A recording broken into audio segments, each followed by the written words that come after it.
What's up, guys? Adapark here, and today we are going to look at some, not all, but some of the factors that can make a player turn from mediocre to maybe average, decent, to an amazing player. Last time we looked at raiders in general. This time we're going to be taking a look at the raid leaders. What are the factors? What are the things that make you or your raid leader a good raid leader or a bad raid leader? Now, obviously, this is one that's pretty important to me because as a guild leader, as a raid leader, these are things that I strive for every time we raid.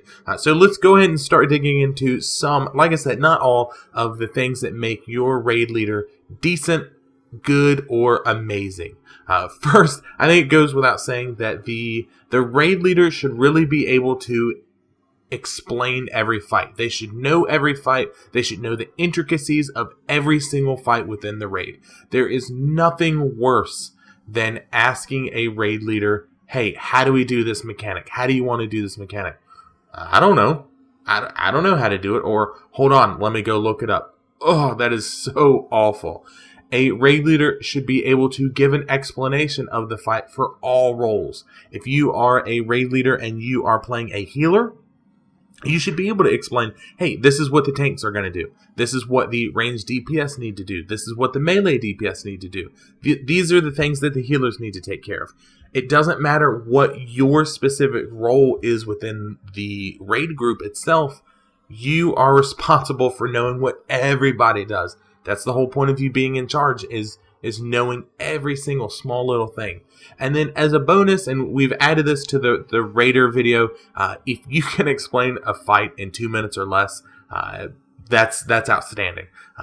People are trying to get on with their lives. People got things to do. And if you, especially if you're pugging, if you can not take, 20 minutes to explain a fight, awesome. Second thing that you are responsible for, and what really shows the good from the great raiders, or raid leaders rather, is the ability to make a consistent pace within the raid.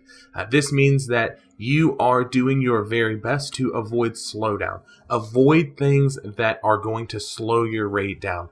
Things that, you got raiders that are playing around, they're playing with toys, and they're, AFK, and, they're going to use the bathroom, and they're going to get a drink, and they've gone to walk the dog, and, whatever the case might be. Don't let your players play around when there's shit that needs to be done.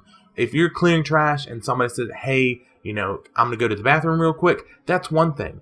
But when you get to a raid boss and everybody's, forming up and getting into position, there should not be 10 people that are AFK because they've stepped away for 5 minutes.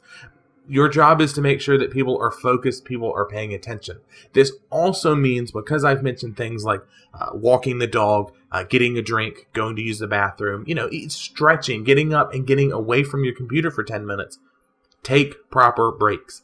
This is something that I see raid leaders not do. They will want to raid for 4-6 hours at a time with 1 5-minute break. No way. Come on, man. I mean, geez, in a normal 9-to-5 job, you should be getting a few breaks within that, so why not in a video game?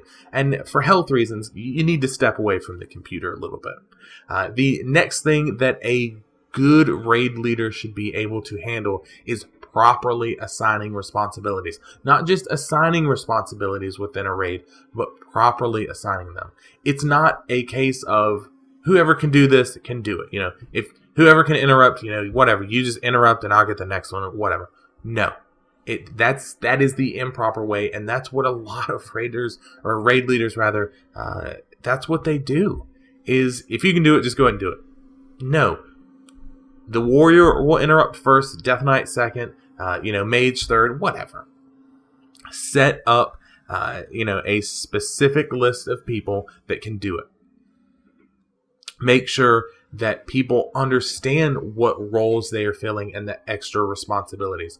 You are the guy that's going to do X within the raid.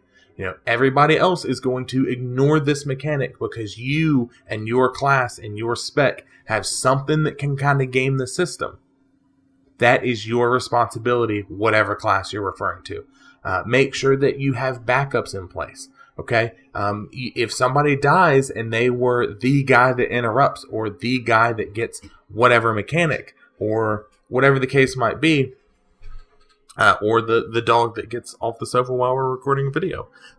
If you have a raider that dies and you don't have a backup for him, chaos will ensue. And you guys have seen it where, who's supposed to be getting the interrupt after the warrior? The Death Knight. Oh, well, he's dead. Oh, well, who can interrupt now? No, you should have figured that crap out 10 minutes ago. You should have figured it out before the first poll to go, here are the people that can do this job. Here are the people that will do this job. And in the event that there is an issue, lag spike, not getting it, failure, death, you're my backups.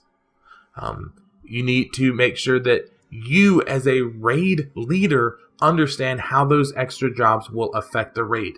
Now, the best example, and I hate to refer to it, especially since we're so close to new raids within Legion, is Hellfire Citadel. One of the big ones, especially when you're starting out or you're doing an alt run, is the Kilrog fight. Especially when you are going to take the portals, the green circles on the ground, I forget what the ability is, but you will have people that go down to kill the demons with Khadgar. Now, mind you, ads are still pouring upstairs. Things still need to be healed upstairs. But you're going to have to give up a healer to go downstairs. You're going to have to give up some DPS to go downstairs. And what you as the raid leader need to do is understand, if I send, my best healer down, are the other healers going to be able to keep up for, whatever it was, 30 seconds, 45 seconds, whatever the case might be, especially if there is a huge differential between that top player that's going down and that bottom player. And these are the things that you need to consider is, will these guys doing this special job negatively impact the raid as a whole? The next thing that you need to do successfully as a raid leader is be able to give constructive feedback. Now, when I say constructive feedback, a lot of, and you guys have seen this, there's no way that you haven't, especially when you pug, is oh, you fucking suck, we're kicking you out. We'll vote kick, or we'll just drop you from the raid group because your DPS sucks. And yeah, that's all well and fine if you are a piss poor raid leader that doesn't want to actually build a team and assemble a proper group. But if you are a player that wants to sit there and go, okay, we need to figure this out, we need to do better, this is what we need to do, then you need to be able to say, these are the reasons why we're wiping. DPS is low, we're not getting interrupts, so-and-so did not handle this mechanic properly, here are the adjustments we need to make. You need to be able to calmly explain these things, not go off on a tirade, yelling into vent or TeamSpeak or what have you, not, saying, you guys fucking this and etc. No, you need to be able to go, look, here are the reasons why, in a very adult, responsible, respectful, tactful manner. And you also need to be willing and able to pull people aside and address issues. There is nothing worse than having a raid leader that does not have the constitutional fortitude to, or more simply put, the balls to pull somebody aside and be like, look, you're not pulling your weight. What's the deal? Do you not understand how to play your class? Is there something that I can help you with? Because if this continues, I'm going to need to sit you because you are a detriment to the raid. And sometimes that's a wake-up call, and sometimes it's not. I've seen both. I've seen where people go, holy crap, he's right. I really need to dig into this. And they come back the next raid, and they've increased their DPS, or I totally didn't understand the rotation. Or I've seen other instances where people are just not good at playing the game. But you need to be able to do that. You also need to be able to eliminate issues. You need to stop people from arguing. Now, normally this isn't a problem when you're looking at a guild group or a structured regular group. Generally, people are a lot more willing to work things out, to talk.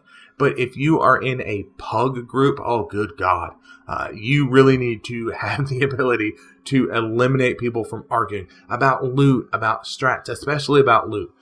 Now, generally, the thing that gets me with my guild is, look, it's going to drop next week. You're going to get it next week. If it doesn't drop next week, guess what? You're going to be in it the week after that, because at least according to the devs for a while, each raid tier is going to last about 6-ish months.